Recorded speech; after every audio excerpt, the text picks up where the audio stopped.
Hello there, and welcome to Thank the Maker, a podcast about heroes, princesses, scoundrels, hokey religions, ancient weapons, and all things Star Wars. I'm Adam Russell. Do I go like the old days? Yeah, absolutely. The days of the old republic. Hi, guys. I'm Ryan Key, and I'm still alive. He's here, and he's got a brand new background for you. It's Mike Forster. Ryan, do you give our YouTubers a real deep look into this setup you've got here? This is sick, dude.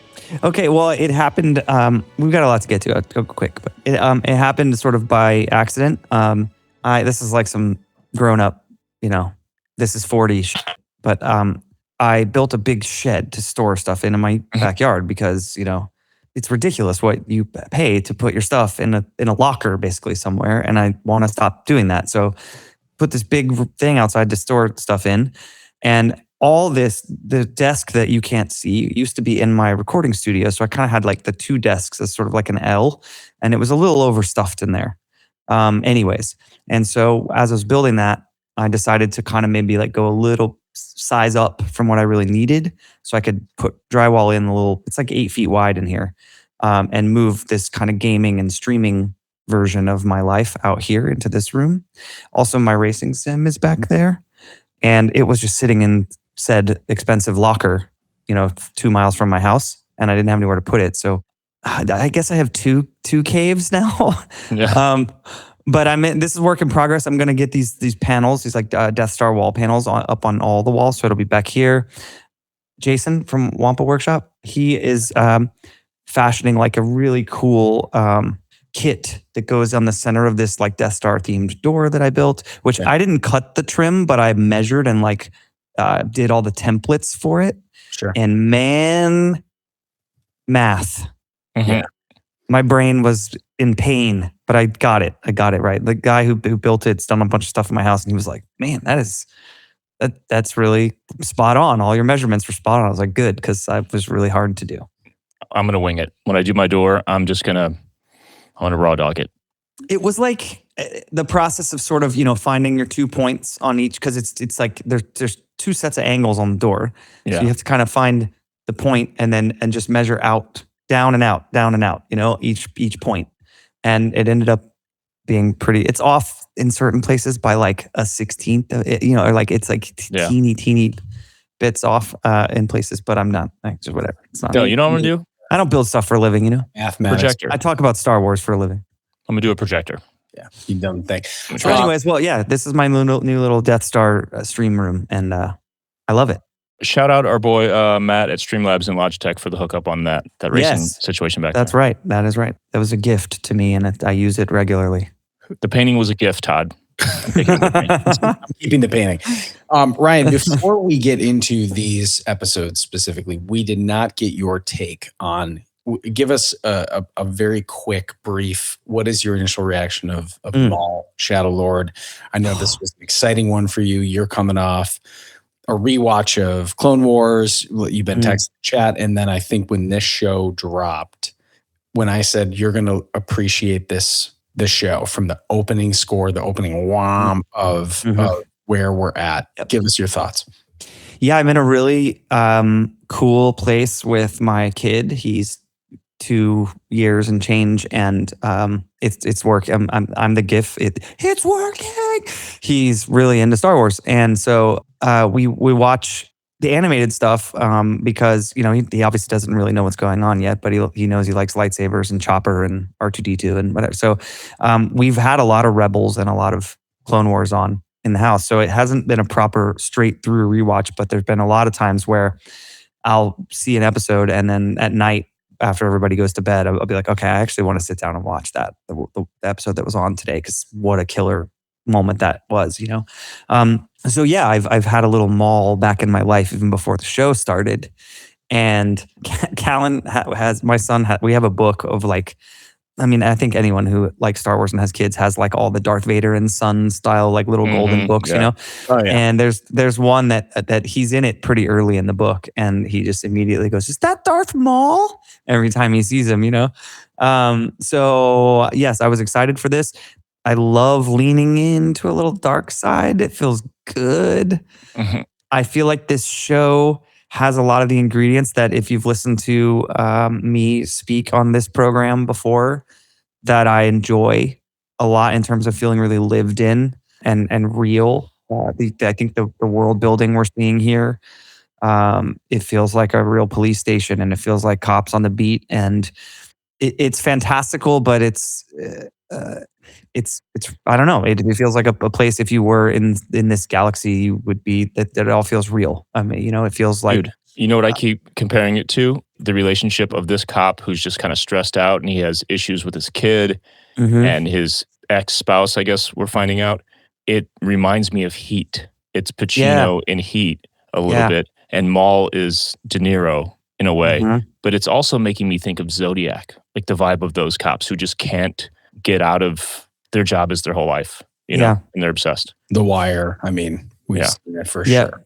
Yeah, it's a very cool cop film noir. Everything we thought it was going to be, it's delivering. I don't think there's any real surprises other than everybody likes it. That's the biggest surprise. We have some Star Wars content that it appears the entire world at large agrees absolutely rips. And that is so refreshing to see as well. I had no spoilers for this. We're talking about this before we started. I was so pumped. The second I heard Lawson speaking, I knew it was Wagner Moura's voice. And I just was thrown back into my couch in terms of thinking, wow, I don't know how long ago he got brought on to do this or where it fit into his journey. But Star Wars just landing Oscar-nominated performers to do voice acting in an animated show is not a small get. So I was really impressed. I have been really impressed by his performance. I think it's a really cool and interesting muscle for him to be flexing in terms of doing voice acting. I mean, I don't know. I know a lot of actors do it, but I don't know. He's it right now. He's very popular right now. So it's not like some legacy actor that did an animated film for DreamWorks or something. This is like he's in it right now, and he was just nominated for an Oscar. So I really think it's cool that he's like branching out and doing something this sort of off the path that he's been on. But yeah, dude, I mean, I know we're going to talk about it all. The animation is just mind-blowing. I love how they tweaked the helmets and the droids before to do the kind of scratched, have whatever style of animation we're calling this. But everything is kind of scratched, like a lot of the shadows and a lot of the... Dude, so they took actual paint brush strokes on transparencies and scanned those in to build. I don't know if this is all like a pipeline that has like a render system that they built. Nonetheless, they pulled all these like physical resources in to make the look of this. Sick. Well, yeah, it's like they did that little subtle thing to do, to make that change before the show starts. I mean, when you're a deep diver like we are, I think it's just a really cool subtle thing to say. This is they're in for something new. This is something, And I said this in our the Thank the Maker text thread. It's incredible to me how familiar this animation feels. It feels exactly like all Star Wars animation, but it also feels completely brand new at the same time. Yes, it's forgetting Sarah Marshall. It's keeping your back straight and arching it at the same time.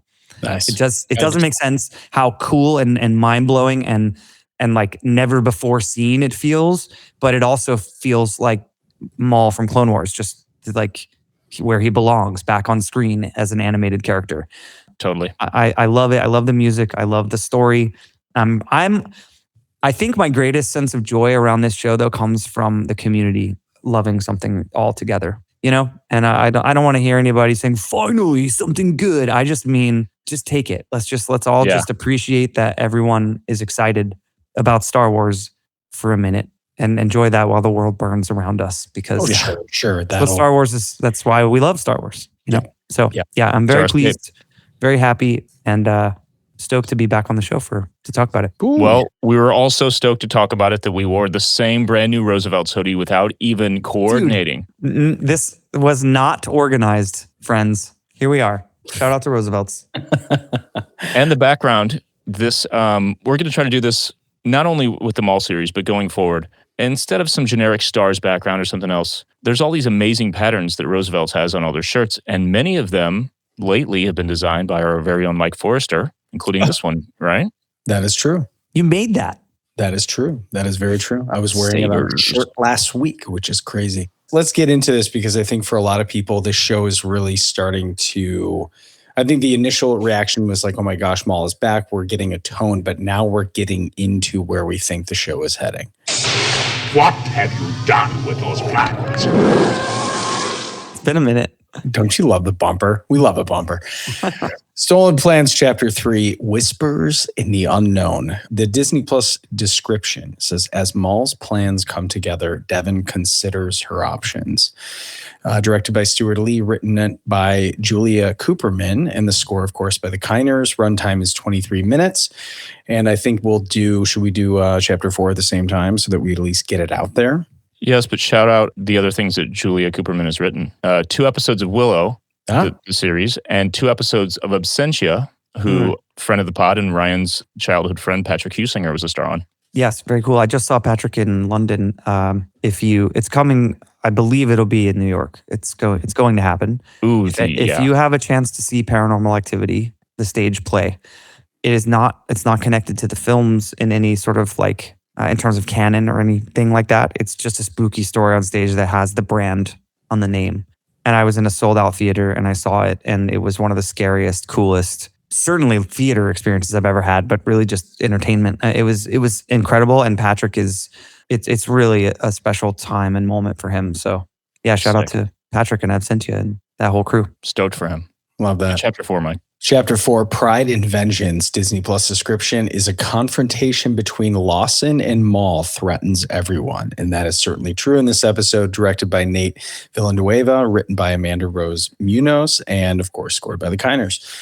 25 minutes on this runtime, and we have some new actors to introduce. Marg Krim, of course, gets a little bit more love this time, played by Star Wars voice veteran Steven Stanton, who has done Admiral Tarkin, Mas Amedda in The Bad Batch, Admiral Raddus in Rogue One, and Scorn, of course, gets a little bit more love on this particular episode. Dave Fennoy, who does video game voices that people would know, would probably be Lee Everett in the Walking Dead Telltale series, and Lucius Fox in Batman Arkham Shadow. And of course, Kleiss is the Janix police chief that is played by Kiko Ajena, who is Lane Kim in the Gilmore Girls, for people who... Patrick was also on Gilmore Girls. Yeah. So, and for a lot of people, I'm sure there's a lot of crossover between Darth Maul, Gilmore Girls. And Gilmore Girls. Yeah. You know that for That's sure. the first thing, honestly, when when the title card came up, I just couldn't help but think Gilmore Girls. I mean, the Venn diagram is circled between the two. Yeah, 100%. Let's be honest. All in all, they're Marg Krim, of course, getting a little bit of a redesign in this approach, but also like, man, let's talk about this. Yeah, there's a little bit to say about that design later in the Den of Antiquities. We have a few things, and some of those things are audio things, which will be really fun. So we'll do like a really quick overview, like synopsis. I know we kind of talked through the story and the various like talking points with the synopsis last time, but I want to do a deep dive into a particular scene. So Mike, if you want to go kind of quickly do a rundown of the synopsis, we'll then get into discussion. Of course, you're watching this episode. You are spoiling it for yourself. We're going to give you the overview. We have established the timeline as 18 BBY, which is 1 year after Order 66 and the formation of the Empire. Maul and the Shadow Collective, with his Mandalorian loyalist and Lieutenant Rook Cast, are on the planet Janix. In this particular episode, Maul's followers confront the escaped Devon and direct her to Maul, who offers her tea. Something on that later. Must be tea time. Must be tea. Devon seizes half of Maul's double-bladed lightsaber, dismissing his attempts to persuade her to the dark side. Maul hides in darkness and taunts a terrified Devon, which I think we can all say, if anyone is being taunted by Darth Maul, you're probably going to feel exactly the same, and questions her path now that her life with the Jedi Order is destroyed. On the other side, on the police side, the investigative side, Lawson tells Two Boots what he's learned about Maul and tells him to investigate Vario's dealings with the Pikes. This ends up turning into a complete show. But as he takes some time to attend his son's Botkin match, Lawson is approached by Master Iko, claiming to be Devon's uncle, who says Devon was just caught in the wrong place at the wrong time. Jedi don't do attachments, but they're cool with lying, which is fine. Boots and TDF. Not Jedi anymore, dude. That's true. Okay, anything goes. Yep. Two Boots and TDF Officer Reb discover a confrontation between the Pike and Vario's men over a shipment, only to be ambushed by Maul's followers who destroy the shipment and flee. Lawson leaves Riley's match early when notified of the attack by Two Boots, who continues to advocate calling for the Empire. When Lawson again refuses, Two Boots goes over his head to Chief Kleiss, straining their relationship, and as Devon attempts to escape, Maul reveals himself and they fight. He reclaims his lightsaber before letting her leave in the most Darth Maul way. Also fought her one-armed, which that's also very Darth Maul. His fencing. There's some really interesting stuff in there about that. That's going to be the deep dive, that duel, because there's so much story in it. Right. Really quickly, just want to point out the cross-cut editing style of this episode specifically. At first, it was a little jarring how it cut right out of the Devon and Maul stuff to the police stuff and then back. But it is, because they're direct parallel stories and they're going to meet up in the next episode, I think it works really well, and it was really interesting. I think it feels like classic Star Wars, Feels like original trilogy style. It's multiple adventures happening at the same time. There is... I'm not going to play this clip, so let's talk about this really quickly. Maul, obviously he's seducing Devon to the dark side to be his apprentice, right? But there's a quote and a moment when he checks her arm and he says, it's healing nicely or whatever. And he says, I suppose concern for your well-being doesn't fit with what you've been told about me. Do you think it's all bullshit? Or do you think that the place that he is at this point, having fully been cast aside, all the stuff that he's telling her, that makes them similar, can two things be true at the same time? That he is still, power hungry, he is who he is, but he has this concern that there's a little more humanity to him now, having been broken of the dogma of the Sith rule of two and all this kind of stuff. What do you think? I'm thinking of his spoiler. Turn it off if you don't want one. I'm thinking of his death and how much humanity was in that moment.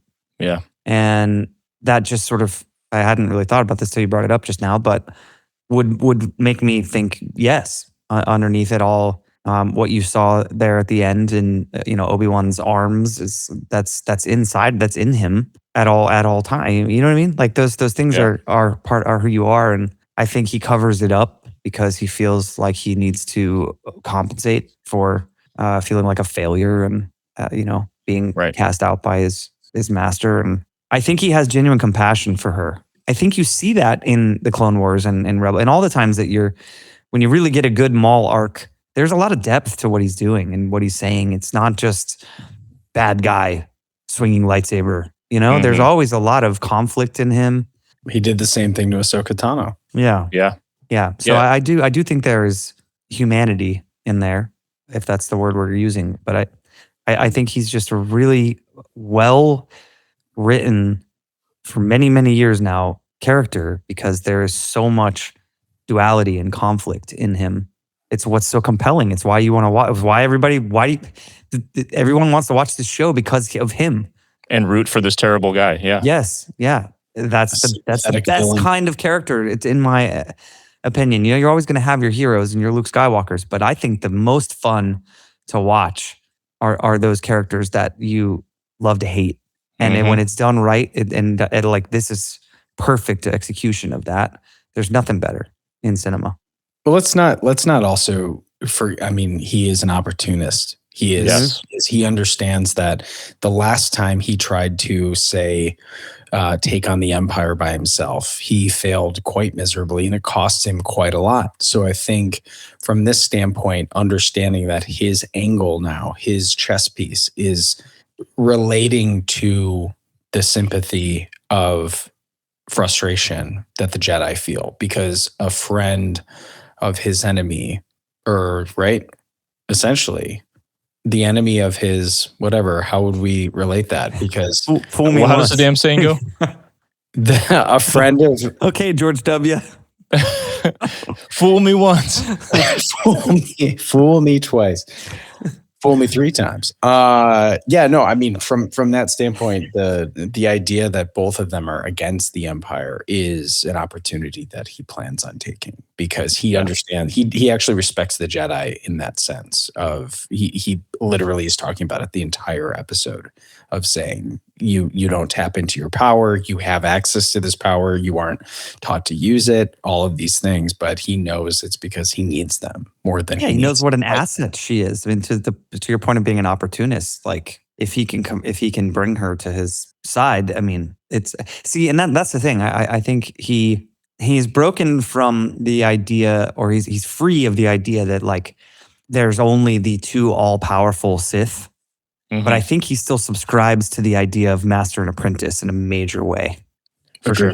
You know, that's like it's just doctrine. It's just it's like his religion. He can't. He's still a believer. You know. Yeah. And there's also Sam Witwer talks about this. There's a great, I want to say like 30-minute piece. Maybe it's Variety. It's one. It's some publication. It's on YouTube. Sam Witwer talks about Maul having all of these emotions, all of these feelings, but he was taught to use them the wrong way. He doesn't know how to process things in a healthy way. So he has it all in him.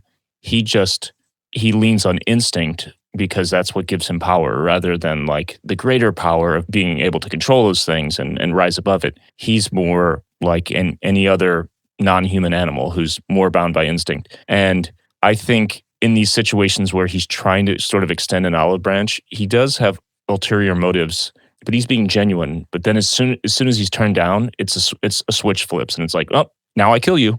And it's kind of like you can take the same dog and raise them in a healthy home, and they're the sweetest animal of all time. You put them out in the wild, and they have to fend for themselves and fight for their lives, and they're going to be skeptical of a hand that would, in their mind, be a threat versus a pet on the head. And there's a good friend, old friend of mine, who grew up in a really situation, in and out of foster care, all this kind of stuff. Problems with drug abuse, alcohol, that kind of stuff. And through all that, he's become like one of the most self-aware people that I know. And we were talking about something about money or opportunities, and we were working together on something. And I forgot exactly what it was, but it was kind of pointing out taking advantage of a situation that we were both in. And he said to me, like, I know that I need to rein myself in. I know I need to resist those kind of things, but the feelings are always there. Like, that's still in me, that desire to like take what I can get, because that might be my only opportunity to survive, is in me. And I have to like spend the rest of my life trying to regulate that, And that seems like Maul. For sure, dude. Yeah. Very accurate analogy. My friend didn't have those face tattoos, though. It was different. Right. He should have been an Ed Hardy guy. Yeah. Yeah, and there's something about just our inherent humanness to want to grab things, the scavenger parts of the hunter-gatherer parts of our brain that make it so that we don't trust that more will come eventually. So he's fully formed by this idea and has lived through plenty of experiences that would make him adapt. And that's where it seems like he's at. Let's run down chapter 4. I love this double cross, triple cross situation that goes on. Chapter 4, Pride and Vengeance. Vario visits Krem's stronghold on Oba Dia. Who's naming these planets? This is cracking me up. Or is it Obadiah? I don't know. We need some clarity on here. Secretly brings Maul, who kills Krem, and kind of unceremoniously in some ways. Like it was. Yeah. For how much Krem is vibing up there. Yeah. I mean, it's Snoke style. He pulls the Kylo Ren on him. 100%. So Pike, the Pike Captain Colt, is now made the new leader of the Pike Syndicate and agrees to be loyal to Maul. I can appreciate how quickly all of them looked at each other after Maul just doused the entire captain of the guard, and then they were all like, we're good. Yes, sir. Yes, sir. Yeah, 100%. And on Janix, at the same time, Devin reunites with Master Iko and convinces him to help Lawson defeat Maul. Iko sends the location of Maul's hideout to Lawson. Klyce approves a raid. Two Boots insists that they are not equipped for this, which Two Boots does calculate correctly, and goes to call the Empire, forcing Lawson to deactivate him, which I can appreciate as just a simple on-off button. If only John Connor would have been so lucky. Maul and his followers are waiting for Lawson and his squad. Maul offers to protect Janix from the Empire if Lawson agrees to let them leave/operate in peace. Lawson refuses and a firefight breaks out. Iko and Devon arrive and duel with Maul, but he overpowers them both despite Iko damaging one of his cybernetic legs, which I have a feeling is going to come back to bite him.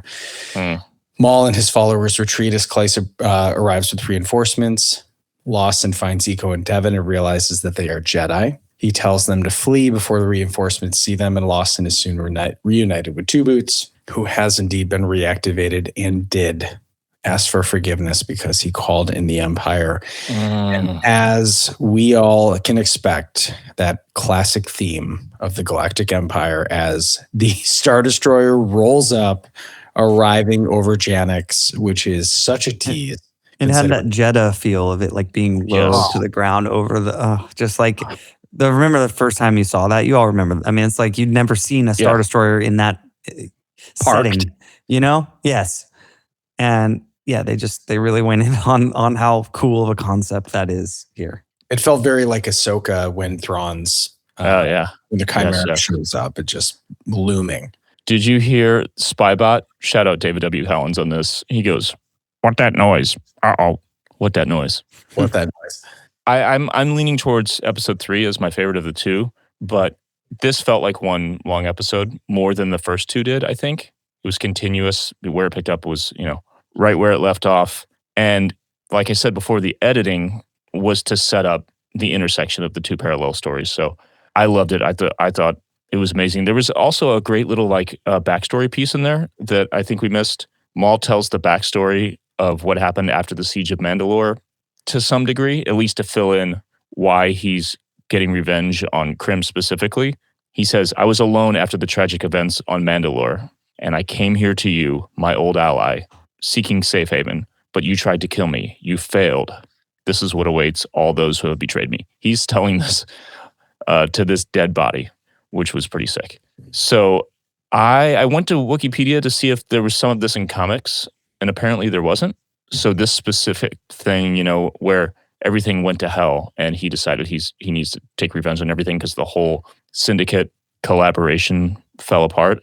I wonder if Story Group put a little kind of lid on some guardrails on what could even be touched in comics and everything else to leave room for this. Maybe we get flashbacks at some point in this season or the next. That makes sense. Because it's pretty crucial. I'm curious at this point too. What are our thoughts on the release schedule? Because I actually feel like at this point, if we would have only gotten one of these episodes every week, like we did with Bad Batch, the cliffhangers at the end of each episode that thank the Force immediately go into the next episode, I am like, man, we need 45-minute episodes at this point. I feel like this show absolutely warrants being a full-length show instead of 2 separate episodes. I mean, it's animated. I don't know. Keep in mind, kids watching cartoons, like for in terms of rewatchability, right? Like if your kid wants to watch an episode, it's easy. 25 minutes instead of 45 is easier. I don't know. I'm spitballing, but like I have thought this exact thing watching it, going, why weren't these just 40 minutes long, 45 minutes long? Like, it feels so big and epic. I don't think it needs to be cut down to Clone Wars size. These are not, as we've always used the term, like monster of the week episodes in any way. This is a fully Andor style coherent through line in terms of the story. And so serialized. I'm not really sure what I would love to talk to someone about it, like someone there. If we were like, I'd love to pick that exact topic. I'd love to pick someone's brain. Like, why? What makes the choice to basically have animation be 25 minutes, no matter what? Doesn't matter what the show, or they've always been that.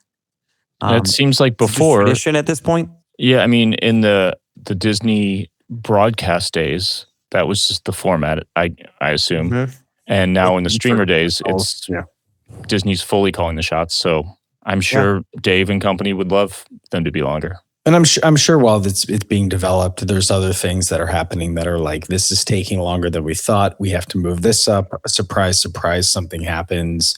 It would be interesting to know, like, if they already, I'm sure at this point, they already have an Ahsoka season 2 date in mind, but if no one knows about it, then it makes it a little bit more fluid. And so I think from this perspective, it'll be interesting to see how they deal with season 2, if it's on the same schedule, because depending on where it falls in the calendar, it could very well be weekly releases, not 2 episodes per week. So regardless, if Disney, I know you guys listen to the pod. Thank you so much. We're here for 50-minute episodes. Just go ahead and we're submitting our votes now. Thank you. All right. Another amazing quote that I loved, I want to make a meme, a GIF, a damn reel out of this, because this hits home so hard, and not on the like most poignant monologues of all time level that Andor does, but still, Maul says, "You don't realize the fragility of these institutions until they're ripped away." Oh, boy, did that land. He was right. Well played. He was right. And it's just like, we're talking about how we root for this guy, so I'm not at all comparing him to anyone I'm about to name, but it does smack a little bit of, some like former Fox types kind of turning on things these days. You know what I'm saying? Yeah. I just won't say any names. The part 2 that we need to talk about, of course, is I think would probably be one of the biggest reveals in Lawson's story. Yes. Which happens to be that Two Boots is like, is your reluctance to call the Empire, because you're, you got to appreciate a droid's upfrontedness. But he's like, are you upset about, you don't want to call the Empire. You're reluctant to call the Empire because your ex-wife works for them. Right. Yeah, so good. He looks over. He's like, Here it is real quick. Due to this escalation, it is imperative we alert the Empire. No, this is our problem. I recall situations of this magnitude that warranted the attention of the Republic. They would dispatch a Jedi Knight to assist. The Empire is not like the Republic. Is there a rational basis for this assertion, or is it personal, seeing as your former wife works for the Empire? If the Empire comes in, they'll take over. I've seen what they do. They ruin lives. Listen to that score. The score is crazy. The part of it that I go, as musicians, right? This, to me, I think we've all had relationships that have ended up differently than we expected. But this kind of feels like you grew up with a DIY buddy of yours, and now he's high up at Live Nation. Yeah. And you're like, hey, man, I am happy for you, but also, what are you doing? What are you doing? Yeah. Yeah, it's like a guy who's like just giving away apps or something, and now he's just corner office at Google. Right. We've all seen it.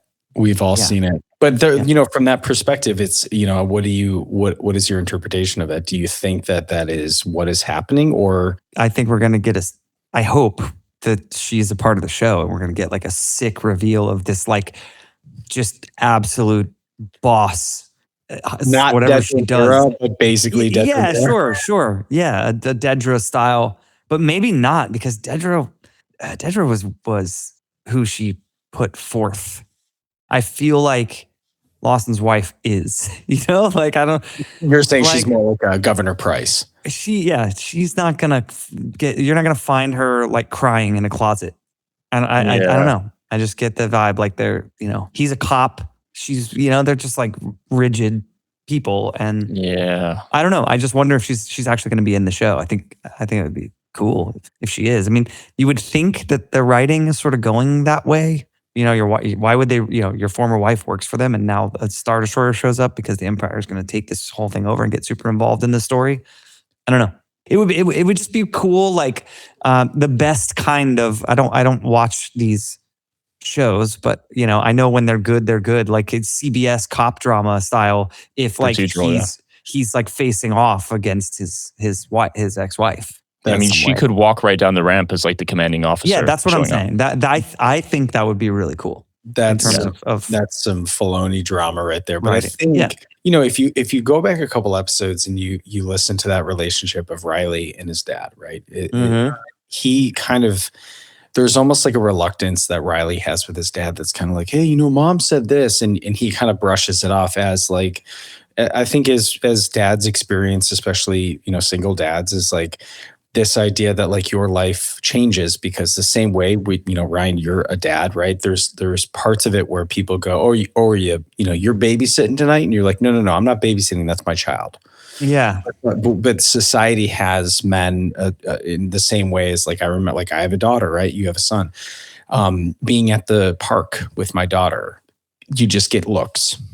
Yeah. Right. What do? You're sitting on a bench watching kids play, and like you just get looks, you know what happens. And so like I think from this perspective of he kind of almost like his son is kind of like, hey dad, you know, mom can help or whatever. Like he's indicating that like dad is, and clearly as we've seen, dad is dedicated to the job, but he's kind of a mess in that sense of like he doesn't prioritize much else besides his job. And so when you think of what would turn a person, either she was a former cop herself or either something that it seems like a person would be drawn towards the law and order, the security that the empire, of course, sells the galaxy on is, you know, security, strength, resource. I think this is really going to play out in a very interesting way. She's got to be in the show. It's got to be a part of it. I don't think that line is a big, giant smoking Chekhov's gun. Like, I agree.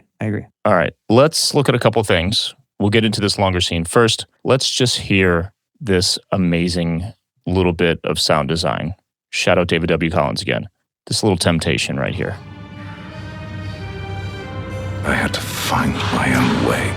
My brother was murdered. You hear it? My master cast me aside. I heard it. Like I didn't hear it when I watched the show, but and I saw you guys texting about it, but I hear it that now. Yeah, it's great. And then of course the conversation's great. My mother was murdered, all by the same enemy who destroyed your order. So tell me again, are we nothing alike? Delightful conversation, but I'll be going now. That's good. I can work with that. But you won't like it.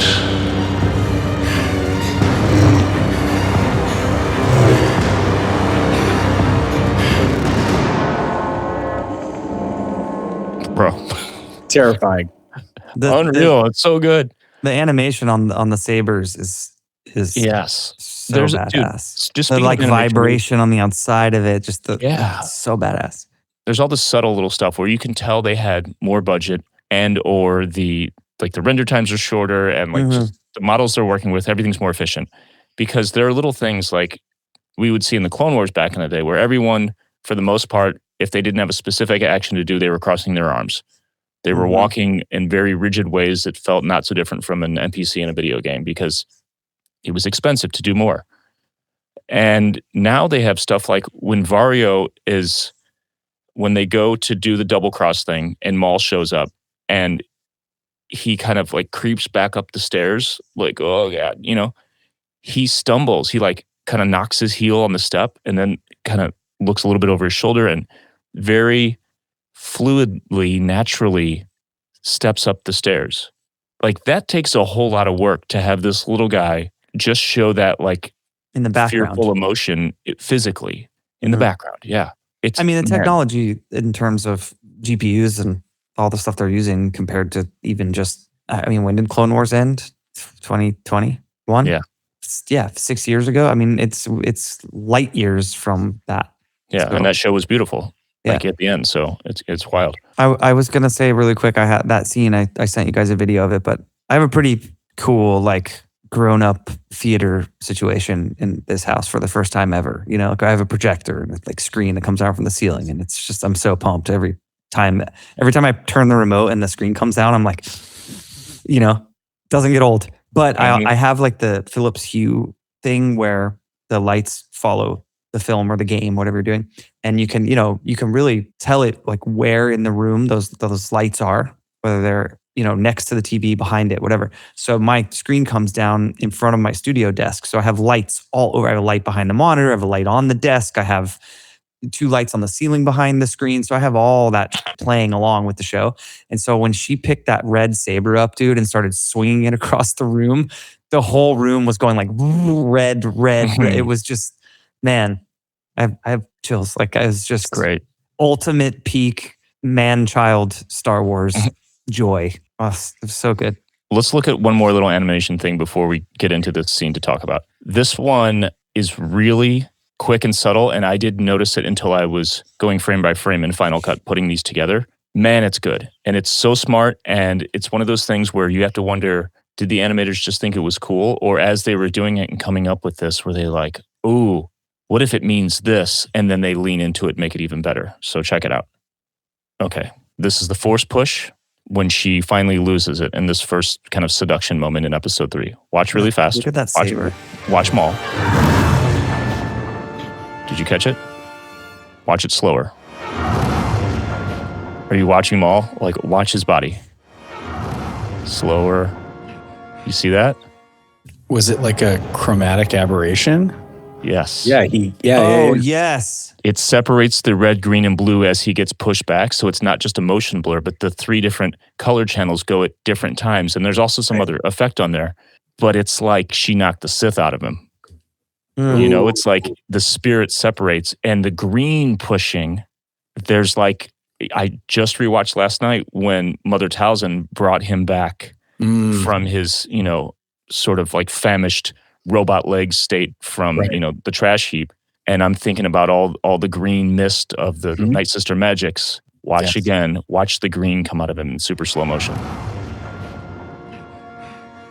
Oh, dang. Yeah. That's wild, dude. That's cool. And then also watch when it goes back to her, the motion blur as she starts to move. There's a little bit of like, I don't know, there's like a moving of the spirit kind of thing with her as well. The very last frame, watch. See it? It's just a motion blur, but there is just she gets something all that different. Color, the RGB right there, right? Yep, there. Same thing with her. Wow. Pretty sick, man. You're a nerd. That's awesome. You are correct, sir. That is awesome. All right, now let's talk about this whole scene where the seduction goes down, because it's great. It's 2 minutes long. Let's just watch it and then we'll talk.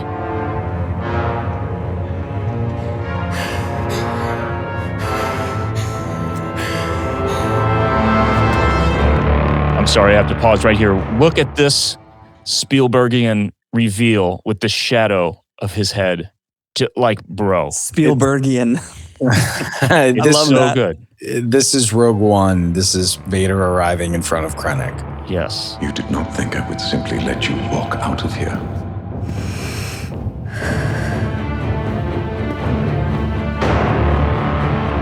Let me pass. I'm not afraid of you. It's not that you are afraid, it's that you are weak. All right, we're going to have to pause. I'm sorry. We have to keep pausing because we're both commenting. What did you say first? I said he's coming from the light and she's coming from the dark. Yes. Right? And also, I'm not afraid. Of course, we all hear in our heads, you will be, right? And what does he say? It's not that you are afraid, it's that you are weak. Bro. Heavy.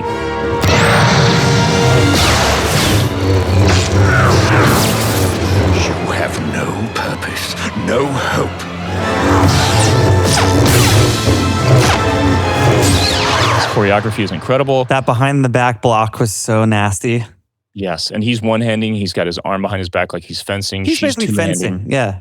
Yeah, and he is, to me, he's doing a version of Darth Vader in Return of the Jedi. He's breaking her down emotionally, and of course it works. But the way he's doing it is like, I don't know. It speaks for itself. Let's go a little further. Robbed from you, yet you sit idle.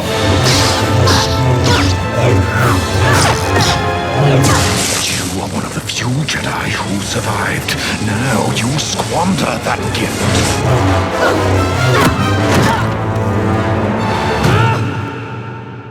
She's getting frustrated. It has this, you know what it feels like to me?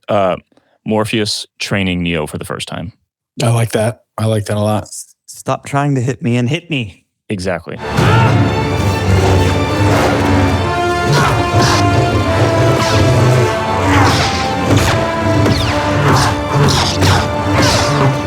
Refusing your call to fight. Your life is in ruin.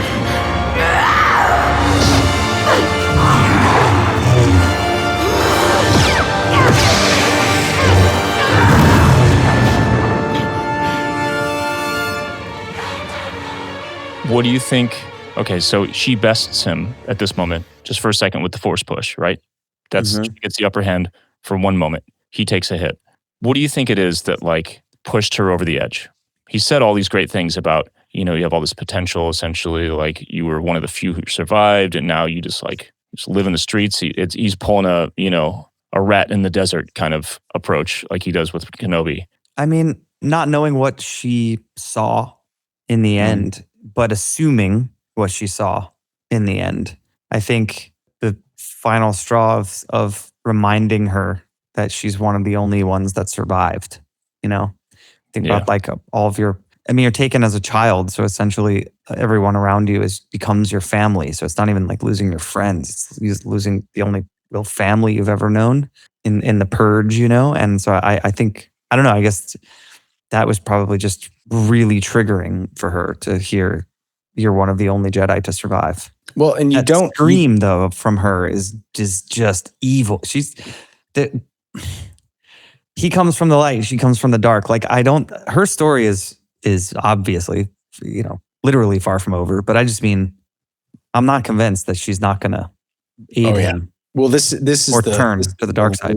This is the Luke just bashing on Vader's saber and cutting his hand off. Yeah. But I think if you remember what Ryloth specifically, assuming that she is a Twi'lek from Ryloth and the Sham Syndulla and all of these characters fought alongside the clones to free themselves of the occupation, and to have them all turn, assuming that she maybe was being pulled from the Jedi or whatever. Like, she lost people before the Order 66.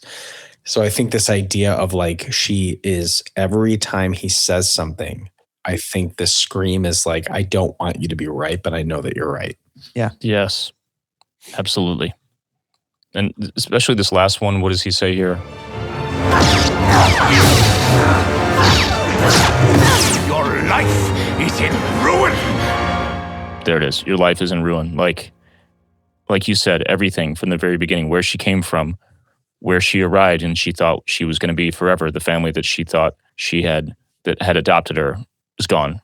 She's got her master, but in a way, she probably doesn't know what to believe ultimately about the Jedi. She's also young. I mean, her training wasn't complete, it would seem. Yeah, and Master Daki wasn't a member of the High Council. She doesn't know what those higher ups really felt about her and everyone below them. But he's showing her multiple times that he has bested her. Yeah. Like, you know what I mean? It's almost like laying the sword next to her cheek. This is where you would see in classic, samurai, if you can draw blood, it shows that they're human or whatever those things are. Like, he has multiple times laid this lightsaber in front of her to be like, you're beat again. You're beat, as just this way of toying with her enough to say, like, you will not defeat me in the stance, in the form that you believe is what the Jedi have taught you. Like, he is showing her multiple times there is more to you, but you have to access it. Yes. This classic Maul manipulation right here. And then she does it.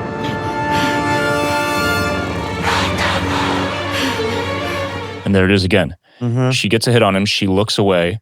And then here's the whispers. She looks into the light, and then she hears it. And then the call to the dark. Yes. Goosebumps are everywhere.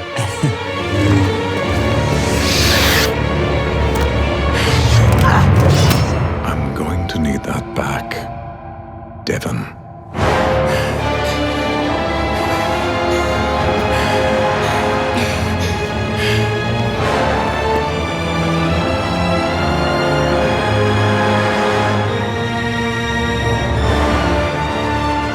What a program. What a What program. are we in for? So to that point, she hadn't told him her name. And there he said it. He knows more about her than she realized. And I love the way that thing closed because, great metaphor here. The fade closes in, and the last thing to finally dissolve out is his eyes. Mm-hmm. So it ends with like he's locked on her. He sees her. He knows who she is, even though she didn't realize that he did. And it ends with his eyes. Like there's a connection there in the metaphor. And man, God, is that well done. Yeah. Well, dude, it's like this show also, just the score right there again, this big brass section just doing, you know, it's so cinematic. But this is like prime Kiner because they're just constantly weaving back and forth between their John Williams and who's the guy who did the original Blade Runner score, that guy. They're just back, you know, they're weaving in and out of orchestral and synthesized score throughout the whole thing, and it's brilliant. Well, let's get into the Den of Antiquities and start with the score thing, and then Mike, take it from there. Let me say one thing. There is a quote of when Ahsoka says, "With your help, the Jedi can stop Sidious before it's too late." And Maul says, "Too late for what? The Republic to fall? It already has, and you just can't see it." I just watched it. I just watched that episode like 3 days ago. Right. And so this idea of like, you know, the foresight, the vision, Maul's eyes being, of course, that he still has the Sith eyes, whether it's the Zabrak style, but like that is a huge part of this. So I love how they ended that. Incredibly intentional. For over 1,000 generations. It is the dark saber. Togosh. It's a Kalikori. A Sith wayfinder. Dark science. Cloning. Secrets only the Sith knew. In the Den of Antiquities, we're kicking it off with a little score reference. Ryan, you talked about the Kiners bouncing between the classic John Williams style and the synth Blade Runner thing. Mm-hmm. Here's a nod to the classic John Williams. Something that I wonder how intentionally they were trying to tie this back to what I'm going to reference here. We're going to talk about it in a second. I'm going to run this a couple times in a row so everybody can hear it. You know, folks who maybe can't pick out melody as quickly right off the top of your head, we'll give you a few run-throughs.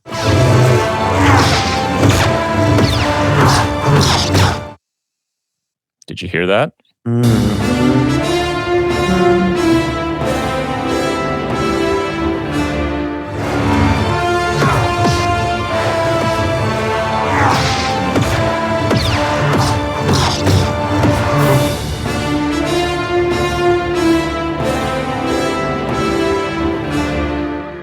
Sounds like that time that Ryan and I wrote the theme for Andor 5 years before it came out.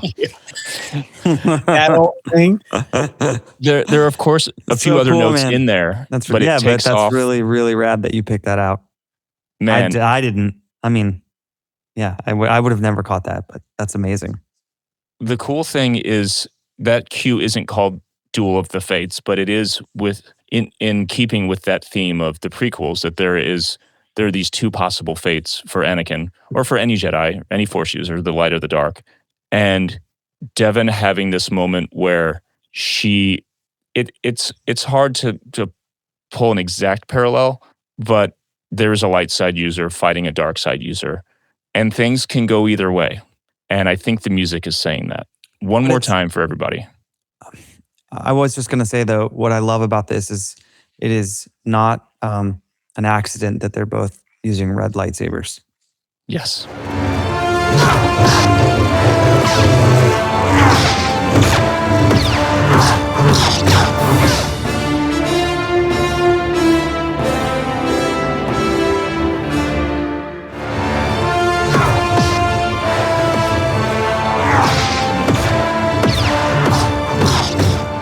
Yeah. No, yeah. It's in there. And then you add this. This is in a whole different register, but the cadence of this, what would you call it? Well, I'll just play it.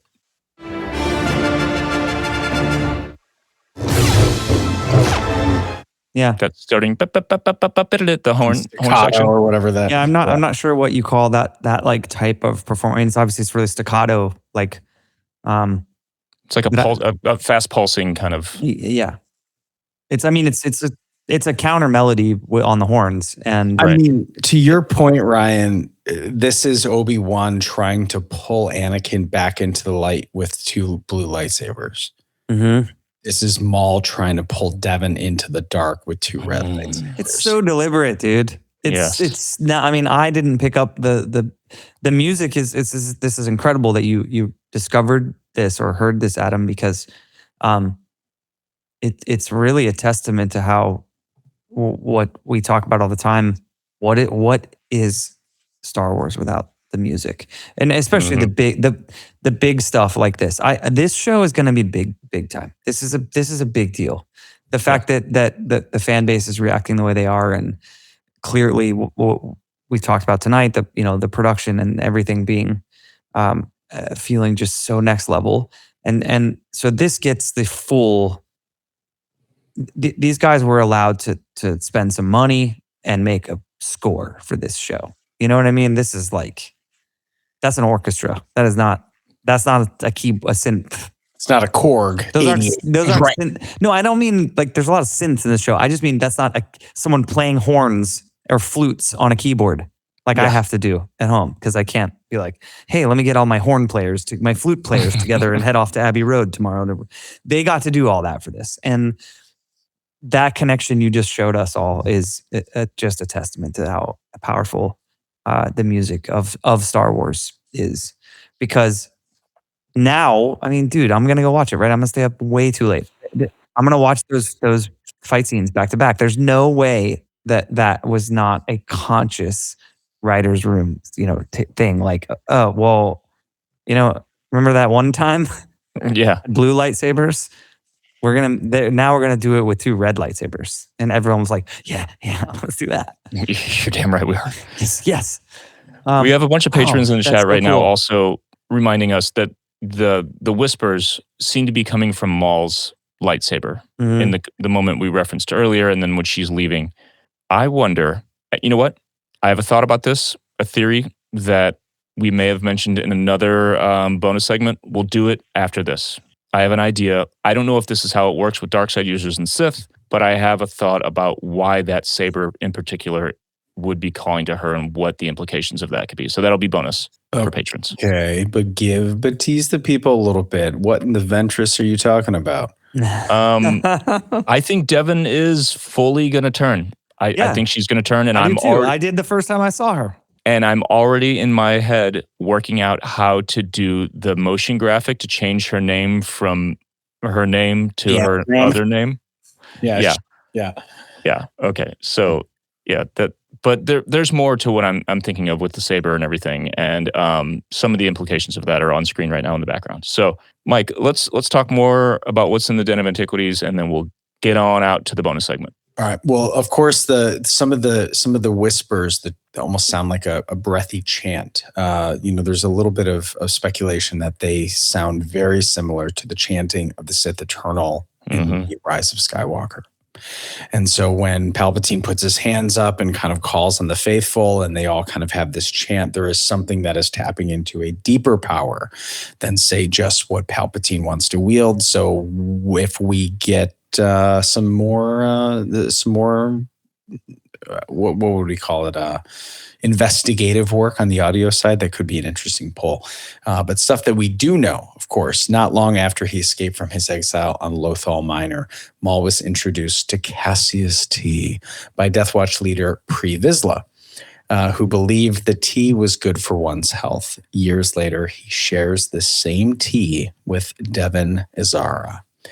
Maul references losing his brother and his mother in episode 3. His brother, Savage Opress, is killed by Palpatine in the Clone Wars Season 5 episode The Lawless, and Mother Talzin in the Darth Maul Son of Dathomir comic, which was based on an unproduced episode of the Clone Wars. We talked about this in our Road to Maul. I think we said this with Will. There was a little bit of differentiation between his mother Talzin actually Darth Maul's mother. We know that that's confirmed at this point through canon resources. But another interesting point, the design of the pike species in Maul Shadow Lord is a hybrid of their live-action look seen in the Book of Boba Fett and their original, more stylized alien-style design created for the Clone Wars. I don't mind this. I like that they accentuated Mark Krim a little bit. Again, take a step back for a second. If you were trying to explain to a child what a fish is, and you showed them all of the fish that exist in an encyclopedia, you would be like, is this a fish? That great white shark is a fish. Is the anglerfish a fish? Yes, that's also a fish. Things can look different within subspecies. I don't think that doesn't bother me at all. And I think Mark Krim and the pikes look especially badass in this particular episode. And I liked them the way that they looked in Solo, and I liked the way that they looked in Book of Boba Fett. So you will find no issues about the pikes from me. But the Inquisitor's head is too fat. Yeah, let's be upset about shit that really doesn't matter. Riley's lacrosse leg game is called Botkin, which Riley's equipment matches the prop hanging in Anakin's bedroom in The Phantom Menace, spray painted with of course, silver metal, a scoop and toss toy that I still have at our cottage from easily 1992. And that was it's like you throw it with a wiffle ball. It's a handheld thing, but I like that they attached it to look more like lacrosse.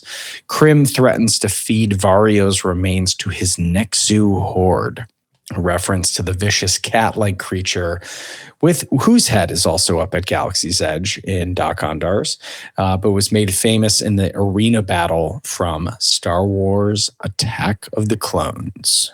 Big bad cats. I'm sure there's plenty of other stuff that we're missing.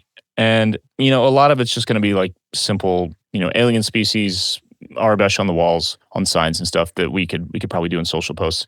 These are just the fun ones that we take the time to talk about on this. And I think there's so much that is like subtle, deep story stuff that we'll probably do in video clips like this, like, we did with the animation and the score. So any that we're missing, patrons, hit us with those. We should probably, I guess in spoiler chat, there's probably going a bunch going in Discord that we should pay a little more attention to. So we'll shout out anyone who gives us a little crumb to put in the den. Help us out. Any final thoughts, dudes? You want to shout out stuff we have coming up, things we want to plug before we get out of here and do the bonus segment? Normally I would probably say, good to see everyone, and I'm not sure when I'll return, but I'll be here next week. So hey, I'm looking forward to it. Nice to be back. Brilliant. Also, you have a tour coming up, dude. You got to talk about this a little bit because tickets are almost gone. I do. If you're, I do. It's my son says. He doesn't say yes if you ask him anything. He either says I do or I don't. It's the best. He goes I do or I don't. So I do have a tour. It's called the Up Up Down Down tour, and it is a really special thing. We are going out with Newfound Glory and Plain White Tees, two bands that we have shared basically our entire professional career with, experiencing the ups and downs of this whole wild ride. So we've all been very much in contact before the tour, which isn't necessarily always a common thing unless you're with for us, a band like Newfound, band like Story of the Year that we've actually have a very deep personal connection with, which is pretty rare that you get to tour with those bands. It doesn't, you know what I mean? It's just not like you get to be on the road with your friends. And so I only say all that to say that I really think it's going to be a special night in terms of just the energy around the whole show from start to finish is going to be very cohesive and connected in a way that you don't always feel when it's random bands that are just put together on a show, So some shows are gone and almost gone, yes. Others have plenty available. So if you're in one of the major cities, Chicago, New York, LA, Santa Ana, we're not playing an LA proper show, but the big cities like that, they're running low for sure. So we would love to see you. And our show, I have spent the last month and a half or so. I don't want to spoil anything, but dude, it's the coolest we've ever done in terms of production, and we're really gonna take you on a ride. I've seen some itty bitty itty bitty sneak peeks, and it's pretty good. It's gonna be wild. So yeah, come out and hang out. If you're stateside and listening to this, you can go to yellowcardband.com and right there, all the dates, first page. You just pick your city and come hang. Newfound has a new record out, so I just can't. It's wild. We're 22 or 23 years in since the first time we toured with Newfound Glory, and the fact that we're both still doing so well and having this moment together is really special. So come on out. While we're plugging tours, Story of the Year announced we have a co-headliner with Silverstein happening in July. Silverstein, a band that we've known for years and have crossed paths with, played some shows with, but never like a proper legit tour in this way. Incredible live band. They are great. And another band that just like keeps putting out amazing music and getting better, evolving. They're great and all great dudes. So that'll be great. And Origami Angel is opening, a band that we haven't met, but I think they're rad. When I first heard them a few years ago when they put out their first album, I said, let's bring this band on tour. And now it's finally happening. So pretty pumped about that. It's called the Camp Screamo Tour. Cool. That track. There's a ghoul in a hood with glowing eyes and a big knife on the poster. And some person commented, "Poster sucks. Don't promote violence." I said, "What?" Right. That was my response. What? I think the song that you're most known for right now literally says "fuck it up and burn it down." Yeah. Which that's fine. Once we listen to the lyrics, we're going to find out Rage Against the Machine is against the machine. I just purchased online the sickest vintage Rage shirt for the tour. Nice. Perfect. Can't wait. Big shout out to one of our longest running patrons, Physics Buddy Joe. A happiest 42nd to you, our friend. Got your whole life ahead of you, buddy. Yeah, that's right. It's all happening. And of course, more Nick will be back next week as well. They are recording new music and also preparing to depart on a tour. We're covering Maul next week again, right? It's on. Yeah. It's on next week. Yeah. Okay. Oh yes. Yeah. Oh yes. We might. We're almost definitely going to have a bonus episode. Could have bonus, two. We could have additional. All of it works out. So get ready to fill your ears with more Thank the Maker in the coming weeks. All right, everyone. Thanks for watching. Thanks for listening. Patrons, we will see you very shortly in the bonus segment. Everyone else, if you want that, patreon.com/thankthemakerpod. And until next time, may the Force be with you.